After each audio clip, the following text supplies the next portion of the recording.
Welcome to the Wild West, a time of cowboy legends, fierce frontier battles, and stories that still make us nostalgic for that rough-and-tumble American spirit. But let's be clear, if you think the Wild West was glamorous, think again. Today, we're diving into one of the grimiest, stinkiest, most cringe-worthy parts of frontier life: hygiene. Picture dusty trails, sweaty cowboys, a river bath every few weeks, if they were lucky, and the same crusty outfit worn day after day. Hygiene in the Old West wasn't just bad, it was borderline medieval. In this episode, we're uncovering the gritty, unfiltered truth about how people actually lived on the frontier. And trust us, it's going to get gross. But before we jump in, make sure to hit that subscribe button and turn on notifications so you never miss an episode of Wild Truth. Let's start with the most universal fact of frontier life. Everything, and we mean everything, stank. Unlike today, where daily showers and soap are standard, frontier settlers lived in a world where both were rare luxuries. Water was precious, especially out west, and wasting it on bathing, almost unthinkable. Clean water was reserved for drinking or cooking, if you were lucky. That meant dirt, sweat, and body odor became a daily part of existence. Even worse, water sources were often shared for everything: drinking, washing, even waste disposal. According to Distinctly Montana, it wasn't unusual for the same stream to serve as both a drinking spot and a cattle latrine, or worse, a downstream toilet. So just imagine that scent mixing with the musk of unwashed bodies and livestock. That was the real aroma of the Wild West. Bathing, when it happened, was no spa day. A typical wash setup was a small metal tub, sometimes outdoors, filled with lukewarm water, if available.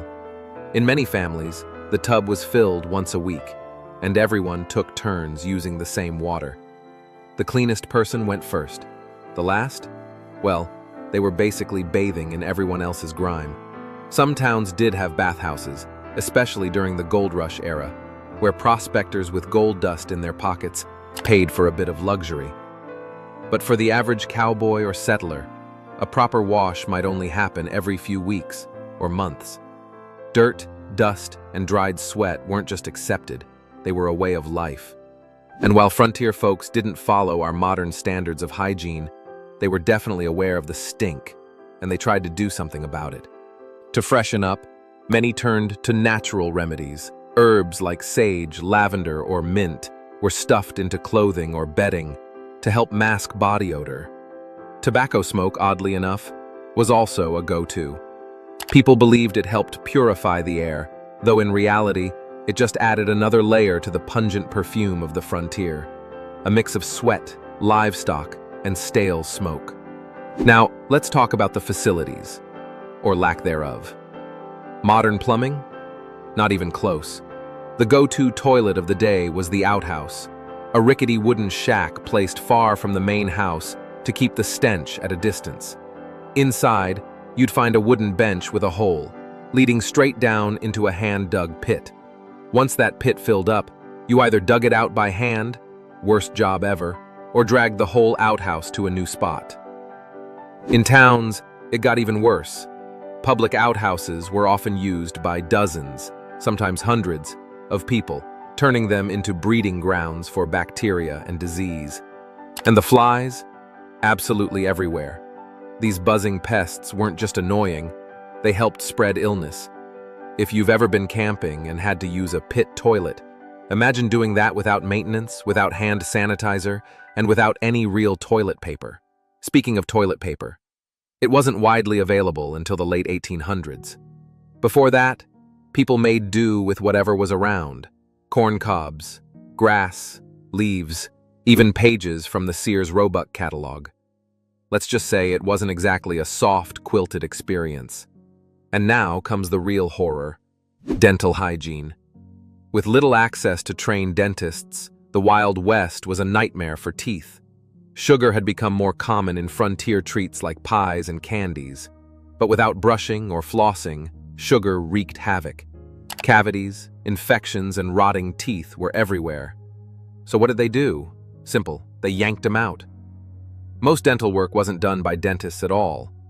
Barbers or even blacksmiths handled tooth extractions, using pliers or whatever tool was nearby. Anesthesia? Maybe a swig of whiskey, if you were lucky. The process was as painful and traumatic as you'd imagine. Some settlers tried to take care of their teeth with makeshift tools. Twigs with frayed ends became crude toothbrushes. Animal hair was sometimes fashioned into brushes, and salt or baking soda substituted for toothpaste. But overall, dental hygiene was a rough ride. And smiles in the Wild West? Often filled with gaps, stains, and pain. Still, it was rare and less effective than our modern options. Many people simply went without brushing altogether, which led to, you guessed it, more bad breath and even worse dental problems. One of the biggest hygiene-related issues on the frontier was the spread of disease. Lack of sanitation in both personal hygiene and communal spaces meant that diseases like cholera, typhoid, and dysentery. Take cholera, for example. This deadly disease spreads through contaminated water, causing severe dehydration and often death within hours. Because sanitation was so poor, people living on the frontier were particularly vulnerable to cholera outbreaks, especially in mining camps where large groups lived in close quarters and relied on the same limited water supplies. Even a small infection could turn deadly without antibiotics or modern medical treatments. Something as simple as a cut could lead to sepsis, and the limited knowledge of germ theory meant that people didn't fully understand why they were getting sick. Bad air or bad luck was often blamed instead of poor hygiene. Another common illness was typhoid fever, spread by contaminated food or water bacteria. Symptoms included fever, stomach pain, and a rash. People on the frontier couldn't access clean cooking facilities, so food preparation often led to contamination. It wasn't just the unsafe water. Any food cooked with it carried the same risks. Preparing meals in the Wild West wasn't just inconvenient, it was often dangerously unhygienic. Cooking was typically done over open fires or in makeshift kitchens where dirt, dust, and animal droppings were ever present. Settlers often prepared meals in cramped cabins or open camps where sanitation was impossible to control. Dust storms could coat everything in a layer of grit, and flies and other pests were a constant problem around food. Fresh water was a luxury, so dishes and cooking utensils were often cleaned with reused or minimal water if they were cleaned at all. In dry regions, settlers had to use muddy or tainted water from creeks shared with livestock and wildlife. Due to fuel shortages, this water was rarely boiled, meaning any bacteria or parasites in the water went straight into their cooking pots. Food storage posed another major hygiene issue. Without refrigeration, meat spoils quickly, especially in the summer heat. Settlers often dried or salted meats to preserve them, but even then, food was prone to infestation. Insects lay eggs in grains or flour, so finding weevils or maggots in meals was a common and unsettling occurrence. The phrase protein surprise was no joke. Pioneers often had to eat around the bugs or pick them out before cooking. Even something as basic as preparing food was a health gamble. Forget sanitized kitchens and stainless steel cookware. Knives, pans, and utensils were rarely cleaned, and settlers didn't have soap or disinfectants to rely on. Leftover scraps and bones were often tossed just outside the home, attracting rats, flies, and other scavengers. Without proper waste disposal, the air around most homes carried the constant stench of rotting food. And that meant foodborne illness was common. People frequently battled stomach cramps, vomiting, and fevers from contaminated meals, but with no idea what caused them. It wasn't just dinner, it was survival roulette. Cooking in the Wild West wasn't just about feeding the family. It was a daily war with dirt, disease, and decay. You ate to stay alive, but every meal came with risk. Now, let's talk about something we usually take for granted: clothing. Washing clothes on the frontier was as rare as taking a bath, and for the same reason. Water was precious, and doing laundry was hard, time-consuming work. Most settlers had only a couple of outfits, which they wore day after day until they were threadbare. When they did wash their clothes, It meant hauling water from a river, often the same river used for drinking, bathing, and, unfortunately, dumping waste. Laundry was usually done by women, who scrubbed garments on rough washboards, boiled water over open fires, and used homemade soap, if they had any. Making soap wasn't as simple as running to the store. It involved rendering animal fat, mixing it with harsh lye, and hoping the mixture didn't burn your skin. The result? Clothes were usually worn dirty, stained, and stiff, and body odor clung to the fabric like a second skin. Picture a cowboy in thick, sweat-soaked wool, wearing the same shirt and trousers for weeks, maybe months on the trail. No deodorant, no change of clothes, just dust, grime, and the overpowering scent of survival. Now, how about hair care?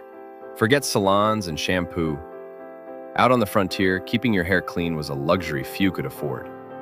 People washed their hair every few weeks, if that. Instead of shampoo, they used homemade soap, animal fat, or oils just to keep their scalps from drying out.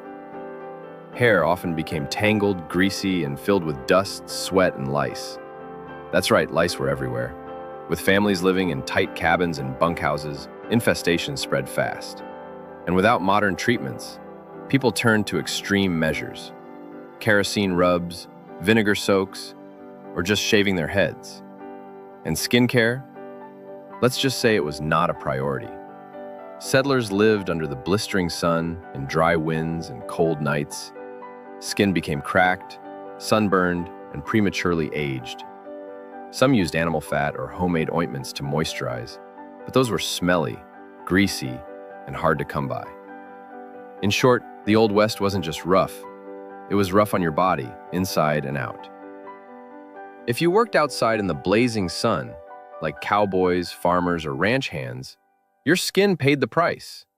With no sunscreen and no shade, skin damage was inevitable. Sunburns, windburns, blisters, and leathery skin were just part of the deal. Faces were often cracked and weather-beaten by the time a man hit 30. Now let's talk about one of the most miserable parts of frontier life. If you've ever complained about a mosquito buzzing around your room, imagine living in a world without screens, bug spray, or running water. The Old West was a crawling, buzzing nightmare. Flies swarmed around outhouses and food. Mosquitoes thrived near stagnant rivers and troughs, spreading diseases like malaria, especially in wetter regions. Bed bugs were everywhere, especially in inns and boarding houses, where travelers laid their heads. These tiny parasites infested mattresses and bedding, leaving behind a trail of red welts and sleepless nights. Fleas? Even worse. With livestock roaming close to living spaces, these jumpy little pests got into bedding, clothes, and everything in between. And don't forget about rats and mice, who feasted on food scraps and spread disease through settlements. Keeping food safe from rodents was a daily struggle. Scorpions and snakes also lurked in woodpiles, boots, and blankets, especially for those sleeping outside or in poorly built shelters. Pest control? Forget it. You either use natural remedies, set traps, or just learn to live with the constant itching, biting, and risk of disease. Now, imagine dealing with all of this as a woman. Frontier life was brutal, and for women, hygiene came with its own unique set of challenges. Menstrual products didn't exist in the way we know them. Most women used rags, cloth scraps, or anything absorbent they could find. These had to be washed and reused, which, given the scarcity of water and soap, was as unhygienic as it was exhausting. Childbirth was even more dangerous. Hospitals were rare. Most women gave birth at home, with only a midwife or neighbor to help. Sanitation was minimal. No gloves, no antiseptics, no sterile equipment. If infections set in after birth, there wasn't much anyone could do. Even women's clothing worked against them. Heavy dresses, layers of petticoats, and bone-crushing corsets were standard. Even in the blazing heat, washing them, a nightmare. Drying them, even worse. These clothes soaked up sweat and dirt and were nearly impossible to clean properly.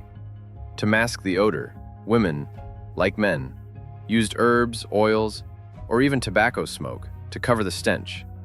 But nothing could replace the simple luxury of a clean body and fresh clothes, which, out there, were almost impossible to maintain. To make matters worse, people back then had very little understanding of germs or how disease spread.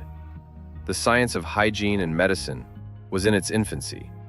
Many settlers relied on folk remedies, guessing their way through injuries and illnesses. Doctors, when available, lacked even the most basic tools we consider standard today. Antibiotics didn't exist. Sterilization was unheard of. For wounds and infections, settlers used whiskey, salt water, or herbs. Sometimes it helped, sometimes it didn't. And then there were the outdated medical practices. Bloodletting, for instance, cutting a patient to let the bad blood flow out, was still commonly used to cure fevers or infections. More often than not, it just made things worse. This often weakened the patient and did little to address the actual illness. When surgery was necessary, it was a nightmare. No anesthesia, aside from a stiff drink or a leather strap to bite down on. Surgical instruments, often unwashed, reused, and passed from one patient to the next without sterilization. This carelessness turned simple wounds into death sentences. Gangrene was common. A minor cut could rot into something life-threatening within days. If a hospital existed nearby, it was crude at best. Dirt floors, blood-stained tables, and no true concept of sanitation. Mortality rates were high, infections spread fast, and even the best doctors of the era were often guessing more than healing. But here's the twist. Native American tribes were often far ahead of settlers when it came to hygiene.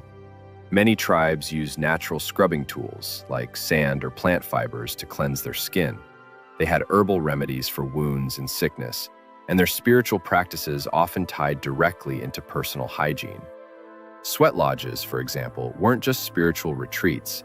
They were full-body detoxes, steam baths that opened pores and purged impurities. While settlers let waste pollute their limited water supplies, many tribes had sustainable waste practices that helped keep their communities cleaner and healthier. They bathed more frequently, managed water better, and approached cleanliness with purpose. Not luxury, but survival and balance. This comparison paints a stark picture. European settlers, despite their advanced tools, often suffered more because they didn't understand how to live with the land. Native tribes with fewer tools but deeper knowledge managed to avoid many of the filth-based diseases that plagued the pioneers. Now let's bust a few Hollywood myths. The movies? Total fantasy.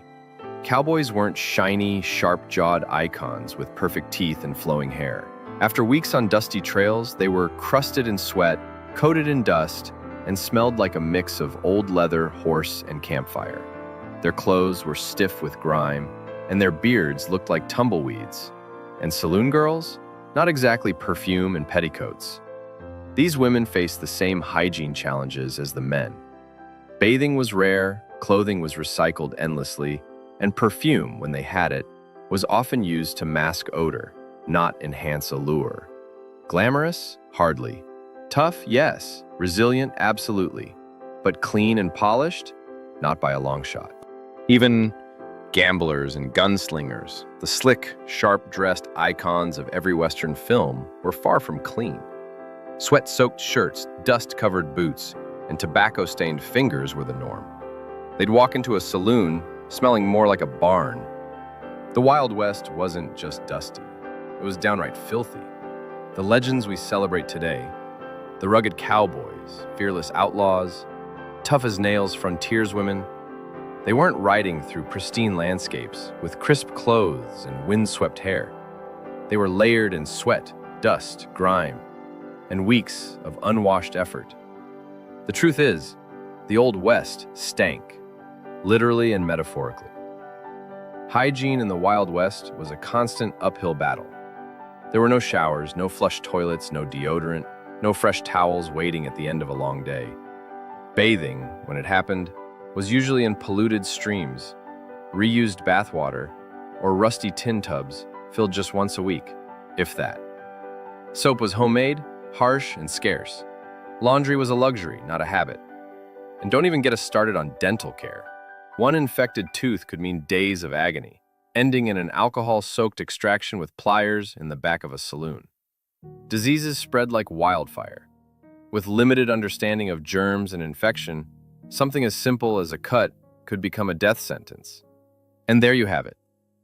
The gritty, grimy truth about hygiene in the Wild West. If you enjoyed uncovering this side of history, then make sure to hit that like button, subscribe, and ring the notification bell so you don't miss what's next. We've got more dirt to dig up. And trust us, history only gets messier from here.